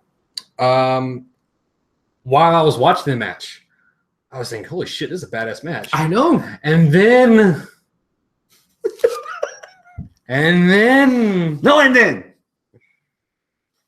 And then No, and then. And then Ellsworth, or as what's her face backstage lady Ellis. She fucked up his name. Dude, no, all throughout this show, Ellsworth was getting my goddamn nerves. That's the point. No, like I just gotta say I'm sorry. What can I do? Ambrose, what can I do, Dean? Your impression's all wrong, dude. I can still see your chin. Face the camera and do that. New merch for the HWR show. Travis this mug on a shirt right there, just going. On the back it says, "Wrong hole, buddy." That's his phrase. No, but dude, like, it was over the top. Force, he was, I don't know, it was bad all around. And then he runs in during the main event match. Almost costing Ambrose the match again. Yeah, Yes. And then he gets chased ran out. off by security. And then here he comes back again. Runs back And then in. miraculously he costs AJ the match. Yeah. That whole thing just took me out of it. It didn't take me out of it. Well, I enjoyed it, but again, I'm enjoying this stuff with Ellsworth. He's hating Ellsworth as much as you hating Batista. It's probably why. Well, not that bad. I give it a bit of the doubt. But this week was just, come on, dude. There was one too many backstage segments where he was, trying to overtly apologize. I definitely agree with you there. But just in the match itself, I kind of enjoyed the fucking shenanigans that happened. Here's my issue with that, though, because Ambrose and Styles were putting on a fucking clinic. Were putting on a really fucking good match. Are you surprised, though? No, actually, I'm not. yes, a little bit. I'm not. A little bit. Not because of AJ, but because of Dean. Because I've always seen AJ as like a really good fucking technician, a really good guy that could be in the ring that gives you a good fucking 5-star match. His weakness has always been his promos. Whereas with Dean, it's a little bit the other way around, just not as big of a scale. He's always been a little bit better character than he has been in ring. In ring has been kind of lackluster. His little rebound jawbreaker lariat is nothing at all compared to fucking Nigel McGuinness's. And I don't like the fact that he does it. And just some of the shit that he does, I just don't like. But in this particular match, I felt he was hanging with AJ. He was on par with AJ. Some of the shit he was doing where he was countering AJ. The way AJ was countering shit of his to get him in the calf crusher twice. Yeah. God, it was fucking amazing. I really enjoyed the match. So and then the end happened. Well, and the end for me, it was and the end happened, which I enjoyed. I enjoyed that we're going to see more of this shit with Ellsworth. You want to see more of this? It needs to stop pretty soon because it's going to get to be too much. Where okay, dude, whatever. SmackDown started out the very first thing you see, music, Titantron, everything for Ellsworth. Ellsworth is going to come out and cut a promo. You're not telling me this ain't fucking run its course? Not yet. I've got not yet because the story itself isn't ended yet. Yes, there's been one too many segments of him bitching and stuff in the back and like overplaying the being a pussy. Yeah. But the story itself hasn't been done being told. Once they come to a resolution as to where Ellsworth's going to go or come from or whatever, and they either get rid of him off of TV or they put him in something different, then he wins the title. No, to that point then, if that's what you're saying, you need that resolution, that storyline, then he got his resolution into the storyline because he rectified. It's a very good point. Last week he cost Ambrose. This week Ambrose he helped Ambrose. So that should be it. He was drug out by the cops or security guards, whatever. He was smiling with his big smile, whatever's left on his face. Damn, that was so hilarious. And he was dragging out. That's it. That should be the end of the fucking story. He gives him a hug and then lets him go. And he just collapses on the floor. Thumbs up or thumbs down if Ellsworth is the 5th member for Team Survivor Series SmackDown. Dude, I'm out of it if he is. No, he shouldn't be. That should be thumbs down. He should not be. Okay. Fuck that. Well, they made it official.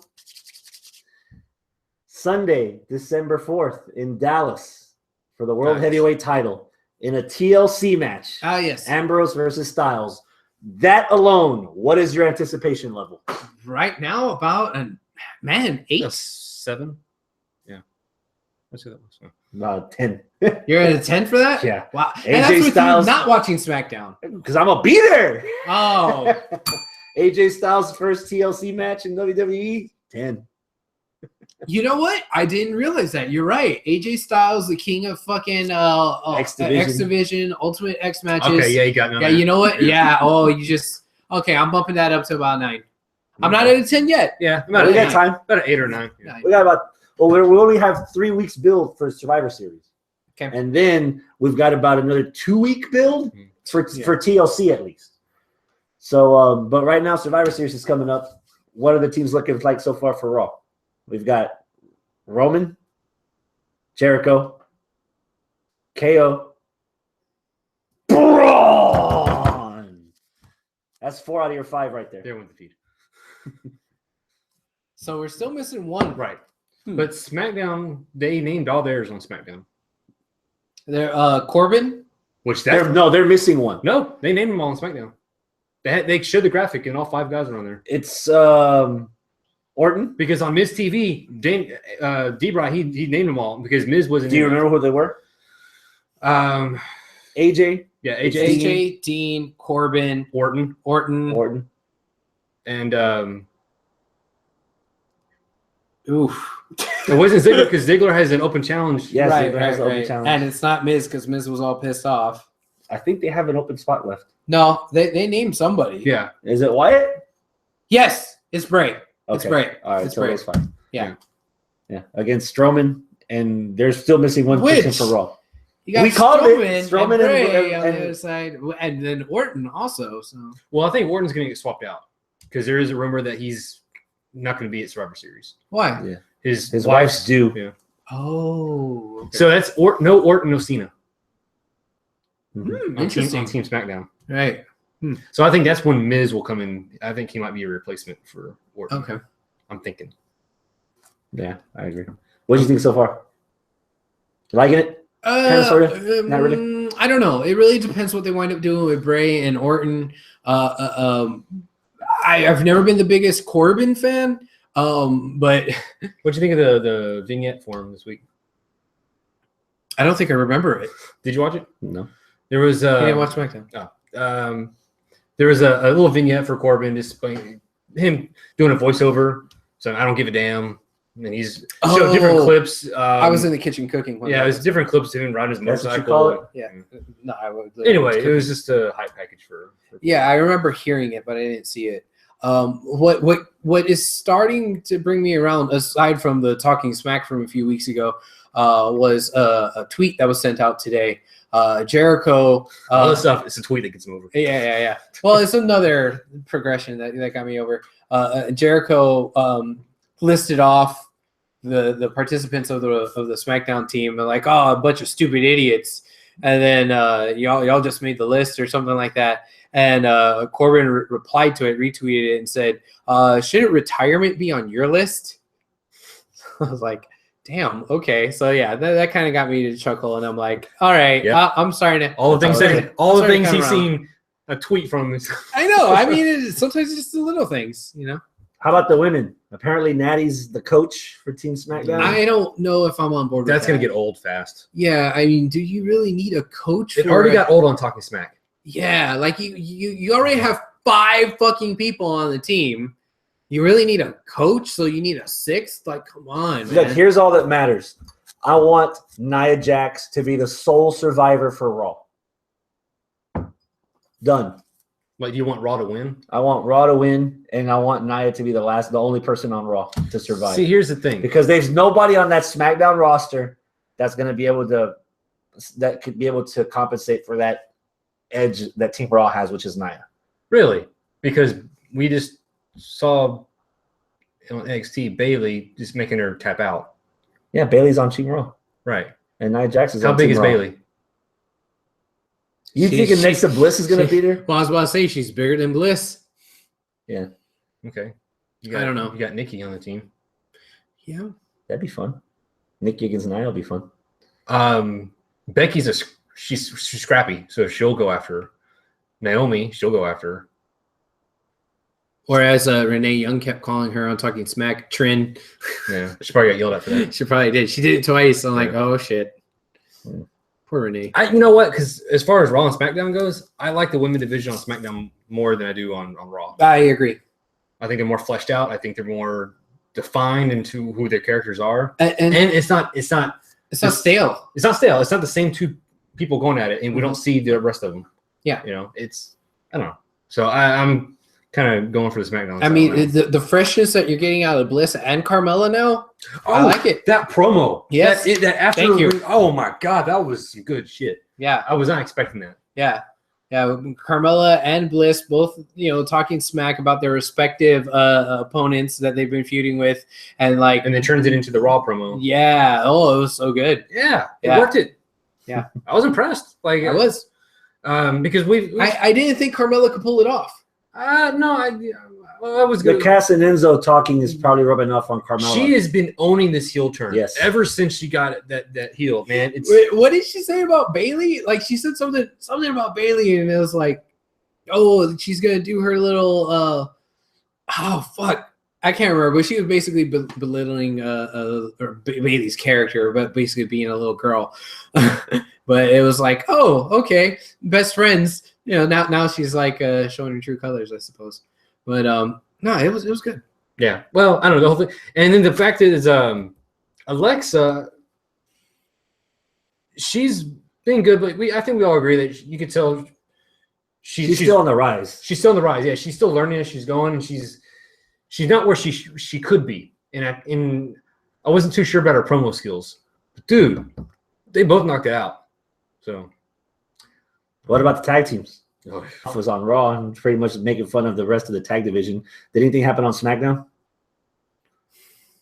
I mean, that was a tryout match. That was the Usos against the Headbangers, right? Yeah. Yeah, guess who won? Headbangers! Yeah! To my surprise and to Abel's chagrin. Yeah. The Usos won. So as much as I like the women's division on SmackDown, the tag division, I don't like Hype Bros. I don't like Slater and Rhino. There is no personality in the SmackDown tag team. The Alphas have good charisma, but they're wrestlers. I haven't seen them cut anything on the mic anywhere near New Day, Cass and Enzo. When the Bullet Club is serious, they can be threatening. I don't even know if the Alphas can be threatening on a microphone. Well, there's not anyone in that tag division that can carry a stick, that can build the feud leading up to this match. I'm sure the match is going to be good because the talent on the SmackDown roster, for the most part, it's pretty good. Odd team like the Hype Bros that we don't like for whatever reason. But to get us from point A to Survivor Series, Raw is going to be doing all the selling on their end. Because SmackDown on the mic, New Day will be doing the selling for everybody. Yeah, basically. Because SmackDown, I don't see their gimmicks or them and themselves selling us on promos that, hey, we need to care about the SmackDown team for the tag team on the match. The excuse that I was going to make for the American Alpha is the fact that they haven't really been given a chance to do anything on SmackDown television to have anybody give a shit. That's the one drop ball that I gave on SmackDown, because when they first started out, remember when they were going to crown the new champions for the tag team, we said, "Oh, American Alpha," and then they got hurt by the Usos. Oh, Usos going to win it, and they're going to do the chase. Well, the Usos didn't win it either, so why not? Why aren't Usos and American Alpha still feuding? I know they had a few matches. They kind of are, but it's solo one-on-one. But there's no momentum and there's no finish line for it. Right, and that's what they're missing. Yeah, and they were on Talking Smack, and they did an all right job. They didn't fucking drop a pipe bomb or anything like that, but they did okay. Talking Smack's okay, but you can't have all your feuds be developed Talking Smack, on Talking Smack. You right. gotta have something on the show. Especially if you're not going to be having Talking Smack immediately following SmackDown anymore. That's a transition, my man. You get better at these, Abel. Yeah, the 205 Live, which I have no fucking clue what this is. Is it 205 the weight? 205 is the weight limit. You have to be under 205 pounds to be considered a cruiserweight in the WWE. So beginning November, the end of November. I can't remember the date, but yeah, it's soon. I think it's after Thanksgiving, something like Tuesday, that. whatever. Something like that. But anyway, at 9 o'clock or 10 o'clock Eastern on the network, 205 Live. It's an 1 hour in-ring show focusing on the cruiserweights. Yep. Is it live? 205 Live. So is it from Full Sail? I guess. I don't know. Because if you're going to main event SmackDown with AJ Styles and Dean Ambrose, and then you're going to have an hour of flippy dippies, that kind of doesn't make sense in the same arena. When half the arena is probably going to leave. I don't think. Honestly, I don't know. Yeah, I mean, this news just came out today. So, but when the show's called 205 Live, you would think it's something. Yeah, you would think it'd be live if they're calling it that, but yeah. But what do we think? I mean, what do we think about this? Because we already have cruiserweights on Raw, and now Triple H is saying that we need a whole show to get dedicated to the cruiserweights. Yeah, man, I don't know. I mean, because it's not getting over on Raw. Maybe. I mean, but see, the thing is, it was over as fuck as a Cruiserweight Classic. Everybody loved the Cruiserweight Classic that actually watched it. Because it's in Full Sail. Yeah, you pull it out and then put it on Raw. Oh, it doesn't work. Well, you know what we're going to do to fix it? We're going to give it to the own show. Well, basically, you're moving it back down to the same status that you had before. So, yeah, of course, it's going to be over as fuck for the people that actually watch it. Right. The reason that it's not working right now on Raw is because we're getting tag matches. Mm-hmm. This is not this division is just starting. You are not going to highlight individual people when you're sticking them in tag matches and 6-man tag matches. The only people, random tag matches. The only people that we are supposed to care about right now is, as much as we don't like it right now because we're already like fed up with it, is TJ versus Kendrick, because those are the only two that have had singles matches consistently. To a very lesser extent, Rich Swann. He's the only other charisma-wise the only other guy that they've given any time to actually be a standout. Like, what's a Tony Nese? What's a Daivari? No idea. What's a Lince Dorado? I have no idea. It hurts me to say this. What's a Cedric Alexander? I don't know. He's a smaller Apollo Crews. They were built enough. Where's Apollo Crews been at? I don't know, but wherever he is, he's happy to be there.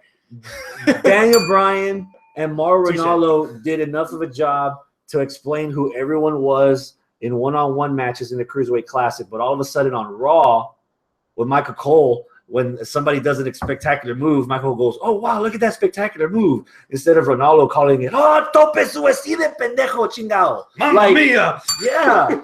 Like, well, does this help you out with Mauro and Corey Graves on commentary? Yes. Fuck yes. On the 205 Live, that's the two commentators, Mauro and Corey. They need to be one-on-one matches, though. That's the only way right now that they need to cultivate a lot of these guys that I think we're going to see a lot of promos, in-ring promos. I think we're going to get more character development out of it. That's exactly what we need, man. But we need it on Raw, man. We need it. No, because nobody will care. No, we need it on the USA Network. Okay. Raw is already overbloated with 3 hours of crap. It's too much. So instead of adding this other show, they should just be having the cruiserweight division shouldn't be just on one show. It should just be on its own. So like have a match on Raw, have another match on SmackDown. One week TJ can be on SmackDown showing off the cruiserweight title. The next week TJ can be on Raw showing off the cruiserweight title. But you're not going to cultivate new talent that the general audience doesn't know if you're going to have them in tag matches, 6-man tag matches. Right. You're not going to cultivate this division if you're going to have the best fucking matches on the network, which probably like a 15th or a 20th of the fan base has, let alone cares about the division. So it has to be on the USA Network, on Raw or SmackDown. Yeah, but it can't be its own show. Most definitely can't be on the fucking network. What you do on Raw or SmackDown matters. You need to have that character development on Raw or SmackDown. And if that's just a highlight video package for one guy to say who he is, fuck it, then do it. You know, if you need to have a backstage interview to say, hey, you know, you made it up through the Cruiserweight Classic, you didn't win the thing, tell me your thoughts of being on Raw. Let somebody be a character. Let them show who they are to the people. Let them emote and not just have half of your entrance music play while your second tag team partner comes out and your third tag team partner comes out, and that's it. They're not giving these guys any time to endear themselves to the audience. Transition to another part of consistency that needs to happen. If TJ is going to be in this tag team classic in NXT and they're declaring him on NXT as a cruiserweight champion, why the fuck didn't he have the belt? Mm-hmm. Oh, he didn't have the belt on NXT. Nope. Ooh. You didn't watch NXT. I did not watch NXT. That's the one I didn't watch. I watched it, but a lot of shit's happened since then. Yeah. So basically, what's your first impression on Bing, the first Chinese wrestler that they signed? It was him in a tag team match with Ho Ho Lung, and they were fighting DIY. Yes. And they got their asses kicked by DIY. Mm-hmm. Or DIY. DIY, yeah. I think it was more of a spotlight for DIY than it was for the Chinese dudes. Yeah, I agree. which is a shame because I know they did a lot of PR work for him. They made John Cena learn fucking Chinese. Mandarin. Actually, Cena did it on his own. Oh, yeah. This is like years. He knew that one day it was going to be a big thing. One day, yeah. So yeah, like Breeze learning Spanish because they want to go down to Mexico more too. So, my impression of Bing, he could evolve to be like the Kenta of this next 5 or 6 years if he was in developmental off of television. That wasn't a big deal. Like that. It's hard for NXT to be considered developmental when half of your roster is ready for the main roster right now. Better than half of what the main roster is already like. So to have established guys like Ciampa and Gargano having to slow down for a guy like Bing, even though what Bing was doing was good, it was crisp, it was awesome for what he can do. That's not the spot. That's not the time for it. And don't debut him in a tag team match. No disrespect. This felt like Punk versus Mickey Gall. Punk's learning, but he was not ready for Mickey Gall. Bing's learning. He's got potential. He sure as fuck is not ready for time on NXT television. Against DIY. I think we were talking about this on Monday. DIY on a Survivor Series matchup. Team? He'll fuck some people up.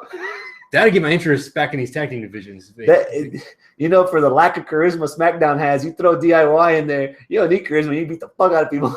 Dude, that finisher. DIY. Oh, that's the wrecking ball kicks. Yeah. Sick, man. There was a screenshot I saw of them like hitting Ho Ho Lun with that move, and I swear it looks like fucking Ciampa's like got a big shitting grin on his face. Whenever you're gonna die. Yeah. Did you understand any word that the authors of Pain said? No. You've been wanting this for months. Well, not really. You got it.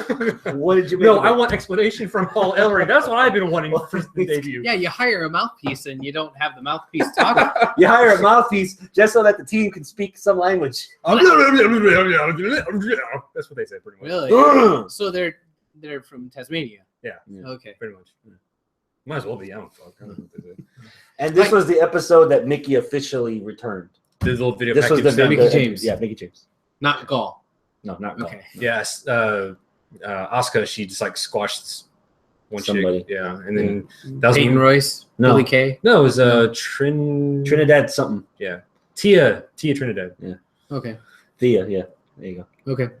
So yeah, after the match, which obviously didn't last long because it's Asuka, Regal came out and says, "We had to search all over the world to find competition for you because you're killing all our bitches in here." He said it just like that. Yeah. With the accent. So we found her. We found you somebody. And pointed to the screen. We've seen it already online. So that sounded like Regal's explanation. We searched around the world and we found her up in Canada. And yeah, I love the fact that Asuka's like ready. Yeah. Like, she was like, "Oh, I want it now. Give me my like, yeah." Feed me more. because that fits her character because she's been saying that. It's like, give me. I need something. I want something to do. Yeah. That's NXT in a nutshell. Like a smaller version of Braun Strowman. Just give me some competition. Sexier version. Mm-hmm. Is TNA still around? I don't know. Is it? Depends what day it is. Well, today's Wednesday. What happened before today? Well, on Monday, This is already good. Corgan was denied to where now The restraining order thing. yeah, right? the injunction against TNA Yeah, and Dixie. So now they can move forward. TNA they can move forward with whatever business thing they want to do. And by the next day, I don't know what happened with this, but they were supposed to pay out Corgan his $1.8 million that he invested in the company, or he can turn it into 36% ownership. Okay. I don't know what turned out to that or what happened with that, but 36 of nothing. dude, exactly, dude. Like Corgan, like I understand you want that, but dude, just take your fucking money and go. Dude, that's 3 Smashing Pumpkins albums worth of money that you're letting go. And trust me, as a fan, your last 3 Smashing Pumpkins albums, Doomsday Clock barely because it was in a Transformers movie. But other than that, pretty good. yeah. Other than that Split album, Melancholy and Infinite Sadness, dude, give it up, man. I just don't understand, like, Shade. yeah, right? Like I get that he was wanting to be owner of it and do his own thing with it, but You dude, tried your best. You failed miserably. The lesson is don't try. dude, the brand is broken. Like, Delete. delete. All kidding aside, delete that shit. This take your money and run. Another signs of all this collapse of this company. Did they lose anything? Yes, they did. Oh shit! Okay, remember a few years ago when we actually watched TNA and they would go to the UK? Yeah, And they had all these crowds and it looked like it was a full thing. Why did they have all those crowds? Because they're over as fuck in the UK. They had an explosion over there. They had another show that we didn't get in the Their States. B show was actually getting over in the UK. Yeah. And then the one channel that they broadcast on, they just ended their deal with TNA. Oh. They canceled their fucking deal. And on top of that, Dixie, old darling Dixie, Darling. she goes online and she complains. She blames spoilers. She blames spoilers. Because on Challenge TV, that's where it comes on. It takes like 3 to 5 days for the broadcast to air on UK. Does the bitch not know that they film like 8 months in a row and everybody reads online spoilers anyways? They're trailblazers, man. They're setting the road for Lucha to do the same thing because that's what Lucha's been doing. Jesus, they're setting the trail for something. But this whole thing, like, every day is something else. And you know who's always connected to every single fucking thing in this? Jason Cook. Dixie. Oh, Dixie. What'd you say?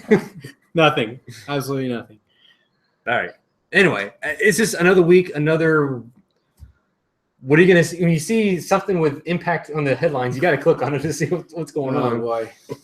What lawsuit hits this week? You know, how much money they owe this week? I did see the tweet of Mike Bennett, back to bad business as usual. Yeah. You've been there for how long?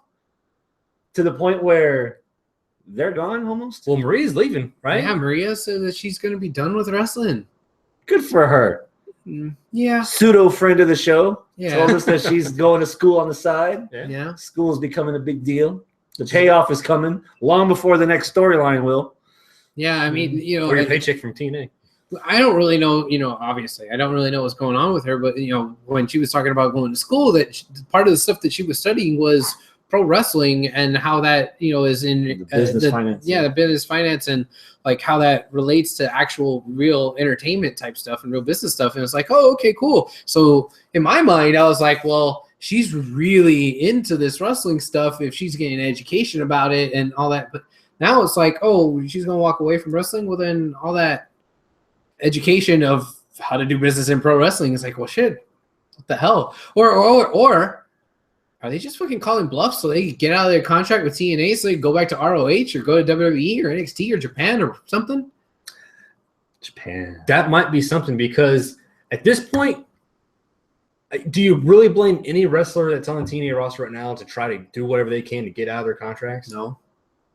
Would you? I wouldn't blame them. I'm asking Chris. Would you feel any sympathy for him, though? It's like they walked into it. Especially now, knowing. With no, them, oh, well, there's okay, a fine Aaron line. Rex, No, Cody Aaron Rhodes, Mike Bennett, you made a big deal. You were kind of a big deal in Ring of Honor, and you knew the shit TNA was. All three of those guys he's mentioned. No, they jumped on fairly recently, to where TNA was already in the shitter that it's in. Yeah. TNA has been in this position for at least a year and a half. Yeah. Mike Bennett knew before he got there. If you want to talk about somebody like EC3, well, then that might be a little bit different. Yeah, that's different. I don't blame him now. Yeah. Lashley, I don't blame him. No, they've been there James for a while. Storm. Yeah. Sorry. Well, About your motherfucking luck. he left bitch. and came back, and then left and came back. So No, that's on James Storm. yeah, that's on him. He That's had on a him. perfect out. He was out. And he has a perfect in with fucking Bobby Roode and fucking man. Triple H, I'm sure, is good with him. Fuck. I don't know. I mean, James. if Joe did it, if AJ did it, if Storm did it, if Aries did it, If Aries is willing to lose his orbital socket bone and still leave. yes. Oh my God. Oh, that looks sick, dude. Ugh. Did you see the actual footage of the incident? No. I don't need to see the footage. The pictures enough. Dude, it was nasty. Basically, he tried. Aries goes for his like discus forearm thing, and Nakamura counters it with just a spin kick to the head. But like they were like way too fast and way too close on it, and he decapitated the dude. Oh fuck, decapitated the dude. It was it was sick. Decapitate means he took his head off. Yes. His head didn't get almost. It went a little high on the jugular. Hyperbole. Okay, but it's bad. You could say it literally broke his orbital socket there. All right. I was gonna say you pull in. That's what happens when you don't keep your eye on the ball. Oh yeah. Or done. He watched that fucking foot go into his eye. That's what he. Who wants some Popeyes? Lucha. Oh, fucking Travis, that's a good one. Lucha Underground. White Rabbit. Yes. Who did you think it was? Looking at that video of somebody. Well, where do you want to? Before we get into Lucha, do y'all want to?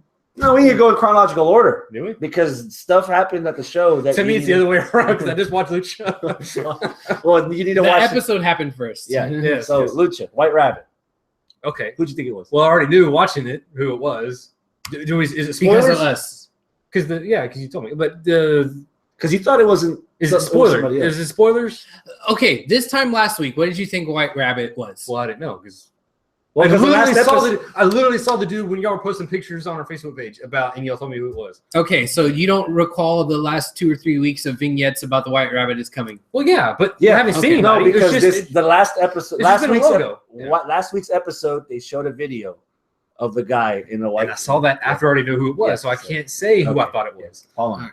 All right. Yeah. So the White Rabbit, Paul London, finally. Now the picture I saw before I knew it was Paul London. That's such a fail. Yeah, well, default. But anyway. With his big sunglasses and the scruffy whatever, I was thinking maybe Adam Rose. Oh, okay. Which I don't think it'd be too far-fetched in Lucha Underground. Yeah. But, But yeah, Paul London. So Paul London. All right, third match of the best of 5 between Cage and Tejano. What do you think? I kind of skipped through some of it because it's best of series. So I like, But it's in the middle of the show, and it was only 7 minutes. Yeah. There's a couple sick spots in there, but other than that, I think it's where Cage, he's getting cocky, and it cost him the match. Yep. And the Tejano. And he's still cocky because he's like, I got 2 on you, bitch. Yeah. So it's probably gonna get him again. How about Moth against Evie? I liked it. Evie, she showed some good emotion. Like there was a spot where. It was a bear hug, but she had him in the triangle choke, not triangle choke, but the guillotine. Yeah, guillotine. But he kept like squeezing in the bear hug, and like you could see like the reaction on her face of the pain that she was in, the small stuff like that. Mm-hmm. But she was able to carry her own in the whole match against a much bigger dude than what she is, and even the things like a body slam. Things like that. And the commentators were doing a good job of putting that shit over. Like, how much smaller she is to him. And the match was, he won, which, probably should have happened like that. So, which woman had the better performance, Ivelisse or Sexy Star? Probably Sexy Star. That was a good match. That might be my match of the week pick. Sexy Star versus Mundo for the Gift of the Gods title Mundo won. I thought that I was going to not like it because once the ref took the bump and Underground came in, and I was like, fuck. But it didn't end there, and it kept going. Matt came out, made the save for her, because if the trios guys were banned, then who else would come help? Right. Her? Yeah. And I think Sexy's so over with the crowd. She gets that sympathetic heat pop from the crowd. So it made for good drama in the match of her getting beat down and almost taken out all the way until the very end when she did. But it didn't end right when you thought it would. Yeah. So it kept on progressing, and she actually made a small comeback before after the beat. It was the brass knucks. Which nit to pick on that, dude. If you had the brass knucks in your pants the whole time, why didn't you use those earlier in the match? Yeah. You know, why'd you wait till all the? Oh, by the way, I remember. I got these. Other than that, it's a good match. It might be my pick. I don't know. Yeah. That's Lucha. All my candidates have like little caveats. Every single one of them. It's like, God damn. It's like the presidential election. Don't even remind me. Yeah. That was the show. That's Lucha Underground on Wednesday. Oh, one thing. I said there was a couple good spots on the cage match. It was. Was that the one with the sunset flip outside of the ring to the powerbomb? That was one, but there was another one in the ring. It was Pump Handle slam into X Factor. Yeah, I remember that. Yeah, that was pretty. Anyway, that's all I got. There's of course, and this one had some quite a few. Cage hasn't busted out the Weapon X at all in this best of 5, has he? No. I don't think so. No. I mean, I didn't watch this week's episode, but I don't think of it. Well, previous ones. Yeah. There's some good backstage stuff as usual on Lucha. Dario. Dario and Rey Mysterio is especially good. The writing on that has been really. Everything for Rey has been. I think the writing on his part has been really good. And it's refreshing to see the little guy cuss. Yeah. I don't got time for his bullshit. So here's the build up to all this. This upcoming episode that's being aired live as we speak. Well, on the air while we're on recording. Yeah, it's over right now. Loser leave lucha match between Rey Mysterio and Chavo Guerrero. Ooh. Jr. Okay. Yeah, that's the main event. Oh, cool. I'm down for it. And it's, you know what? And that's mainly because of Lucha. Mm-hmm. Like, because we all know Chavo and Rey. We know them. But if you just have them come out and say they're going to have a main event match, okay, whatever. But with everything that's been happening since Rey's come back, and then bringing in the heritage and their families and how Rey's connected to the Guerreros and him talking classic. Yeah, dude, it's and even again going back to Dario, I'm still not 100% convinced that he's supposed to be a heel authority figure because he completely bent over backwards to give Rey what he wanted, and he was actually pleased with everything that Rey was doing. So I'm not sure. Obviously, he killed a couple guys, but that's what happens when you're in the business. But as far as the situation with Rey, it's cool that Dario's like adding that twist that we normally wouldn't get, say, with your regular heel authority on Raw or your regular face authority on SmackDown. Well, here's the thing on that. It's not that he's a heel authority. He's just an authority figure that likes violence. Yeah. So. Yeah, Rey Mysterio's a face. He's going to walk in there, but if he says, "Hey, I want to go, kill Chavo," all right, cool, but do it in the ring. Yeah, Yeah. I want viewers. Yeah, yeah. So this is a productive episode of Lucha. Productive damn episode of Lucha. Yeah. There's that other thing with the box that Dario. Oh yeah, the unique opportunity. The winner is going to be mutated to some kind of super demigod. Yeah. Because that's what was in the guy in the limousine. We've had some backstage with him in the limousine. And it's like, Did he said you got a new vessel? Yeah. Did you find a new vessel? I have two that might be two godlike creatures.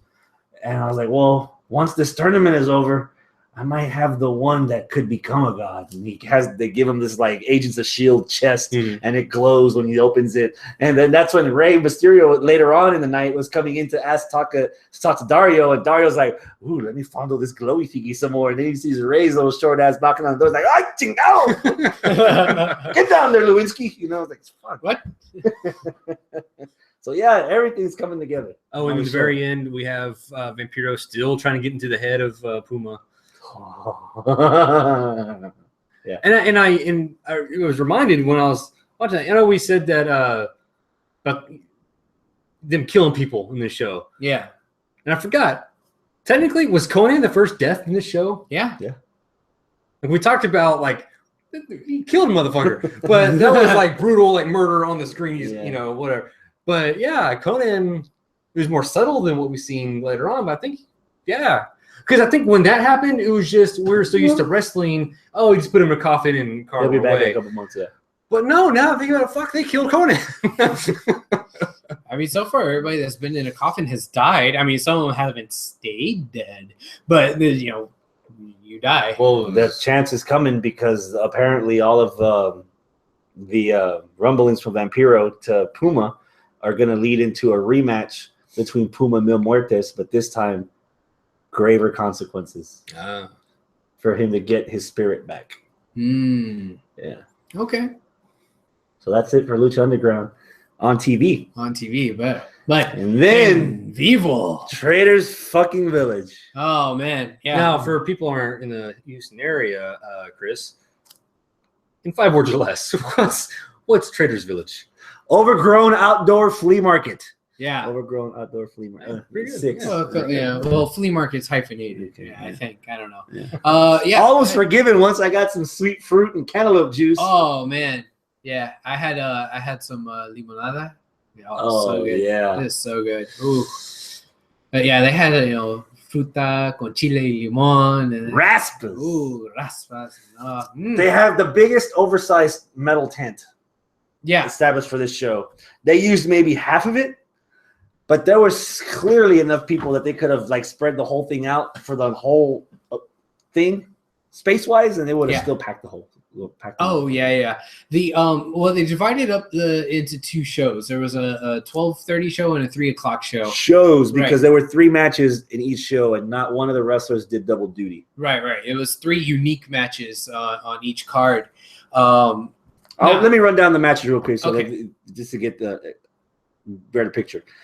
We opened up the first show with Moth against Paul London, the White Rabbit. Then we got see if you recognize this name, Hector Garza Jr. Recognize the name, From WCW? Yeah, he There you go. Nobody else in the group noticed. Yeah, Hector Garza Jr. against the Mac. And then we got the main event, Mundo versus Drago in a nunchucks match. Then we did halftime. Everybody had to leave. If you had VIP badges, you can stay for the meet and greet with all the people that were in that first half. Wait back in line, start all over again. So wait, hold up. Let me stop you there. All right. So this is like an hour and a half show, whatever, 2-hour show. So that first show ended and everybody had to leave. Because remember, there were still people waiting in line that couldn't get into the first show. So they wound up already being the people in front of the line for the second show. There was still a shit ton of people that didn't get in. Bacon was with us, and she remembered guys that were waiting in line at Austin Warfare in the beginning that were there all day. So I severely underestimated this. I thought it was going to be like 200 people, 300 people tops. Oh, hell, fuck no. There were people from all over the place coming to watch this, and it showed. So it was packed and it was hot.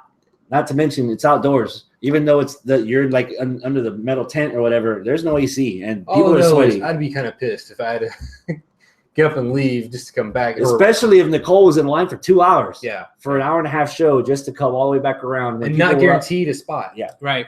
Yeah. Second showing, Cage versus Matanza for the Lucha Underground title. 4-way match. Taya, Joey Ryan, Ivelisse, and another member of the White Rabbit called Saltador. Spanish for leaper. Okay, do we know who he is? No, we don't know who he is. No. Like we never see Paul. We know what Paul London is. Yeah, I have no idea who that guy is. Yeah. And You haven't seen him on the show yet. And then the main event in a Devil's Day hardcore match, because the day before Halloween's Devil's Day, I didn't even know that. I went back. Pentagon Dark against Mil Muertes. Which got a lot of publicity on the Chronicle website the next day because they had pictures. They made a rundown of the event. All the pictures were fucking Mil and Pentagon Dark. And a good shot of us in the front row. Well, people actually read the newspaper that mattered. Yeah. On the internet. What is the online version? Oh, okay. Yeah. And then we got the meet and greet with everybody in the second show, and then we have a beautiful bumper of Paul London that we're gonna try to edit. We're gonna try to. It was a little bit crazy. Yeah, we got to meet Paul London there at the end, and cool dude. Yeah, he was a cool dude. I never met the guy. He was a little eccentric, I guess you could say. Did he step on your face? No, he did not step on my face. No. Like I don't know. Okay, so we also met a drag queen who was there dressed up as Sasha Banks. And when we went, I'm sure Chris liked that. No. Well, I did. And we went over to Paul London, and she also happened to be going over to Paul London. So it was weird because we all wound up talking to Paul London at the same time. And Paul London was like talking to all of us as though we were all part of the same group. So it's kind of weird. But like I don't know exactly how we got onto this conversation. I think he was talking about like his character or whatever, and then he was like, yeah, all I know is that I wanted to make sure that I had like a cod piece, which he did, and we were like, oh, bedazzled cod piece. He has a bedazzled cod piece. That's part of his gimmick, of course, because that's what he focuses on. right? That is the first thing he said. Yeah. Right. And then he started talking about how, you got to have that, highlighted because what did he say? That's where all the masculinity comes from. That's where your power comes from. Like you just swing your hips. And so next thing you know, we're all swinging our hips. And we're like, yeah, I guess so. I saw Abel doing it. I was like, I don't want to be the one left out. So I started going at it. Yeah. And then, we had, I believe. I'm sorry, left you high and dry like that. Yeah. And of course, we had Randy and Portia Bacon there. And then we also had who we learned the name of I Hate Lucy. That's apparently the drag queen. She started. I guess you know that. Yeah. That she started, partaking as well. So it was kind of weird, So it's like as any good story, I suppose. It just starts with. So I was hanging out with an eccentric pro wrestler who was really into really weird shit, and there you go. So, the highlight for me was pushing Nicole out of her chair so that she could walk up to ringside to get Joey Ryan's lollipop fresh from his mouth. Yes. She said that it was cherry flavored, to which I corrected, no, it was Joey flavored. Gross. Yes, and she also got his bottle of baby oil. She did. It's going to be on her tombstone. In 20 seconds or less, if you watch any episode of Lucha Underground, the quality of these matches, even the people we didn't know, dude, it was fucking worth it. Yeah. That fucking worth it. So what's his name? Saltador. Reminded me an awful lot of Precious Jewels. From Doomsday Wrestling. Yeah. It was pretty much the same type of character, same type of gimmick almost. So yeah, that's interesting. Made me wonder, hey, where's Eddie? Is he around here? Like, yeah. Who? I mean, I don't know who Eddie is, but anyway, yeah, that was really interesting seeing Hector Garza Jr., his son. Like, I didn't know who he was, but when you told me, I was like, oh, okay, that was interesting. And of course, by that time, I had not yet known about White Rabbit or anything, and Paul London. I'm like, oh, that's awesome. So, so how was Paul London in the ring? He is a character. He is not. If you're thinking of Paul London as like Spanky and Paul London from SmackDown 2004, that's not it. That's not it. He's a gimmick. He has a specific set of mannerisms, move set. Of course, you notice the hat just as quickly as for some reason this fool will notice the codpiece. But there's a kind of like almost like a circus conductor kind of gimmick. Yeah. Almost like he's not a circus conductor, and that's it. But he's kind of. He didn't do any promos, and we didn't get much on the television episode besides the video we saw, so we don't really know where he's going with it character-wise. Yeah. But he is playing a character from what we saw. This isn't just Paul London being an independent wrestler doing flippy dippies to get people. So you don't think when he comes on TV, Striker's going to say, "Hey, that's Paul London"? No, they'll be saying the White Rabbit. I'm waiting for Dario Cueto or somebody to cut to label him as in the temple. He's out of the rabbit hole and he's become this person whatever he is. So yeah, there's going to be something to that. Like he's going to be transformed. He's like Ricochet's not Ricochet. Ricochet's Puma. Yeah, It sounds like he needs a couple of henchmen, like the Bunny Boys. Yes. No, that I was just very intrigued by.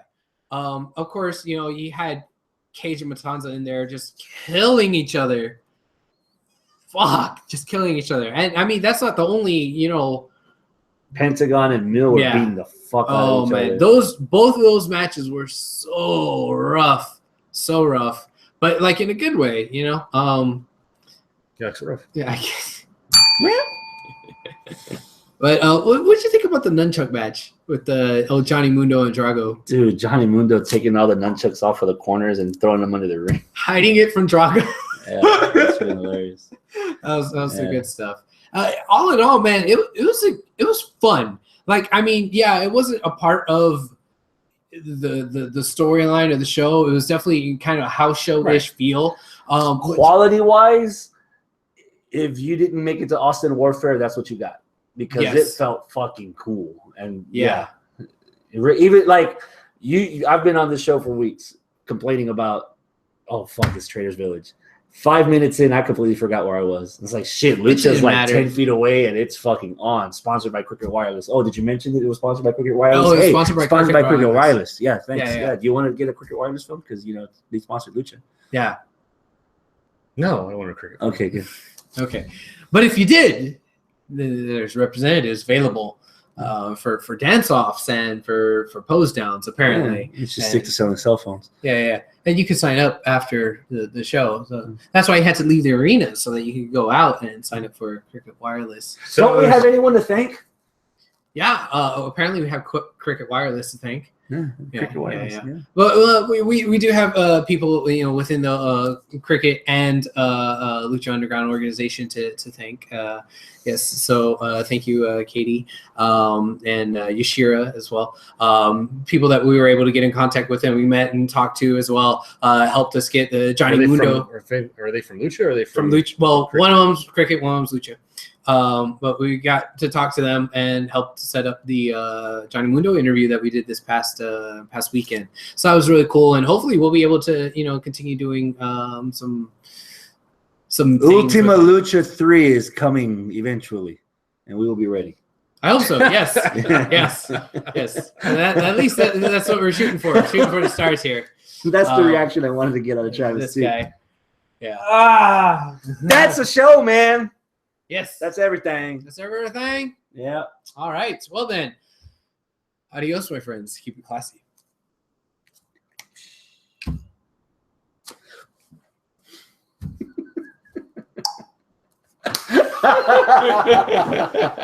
All right. Yes. Thanks so much for joining us, y'all. Appreciate it. Don't forget, live chat, YouTube. Wednesdays at 8. Nobody talk to you? Not today, no.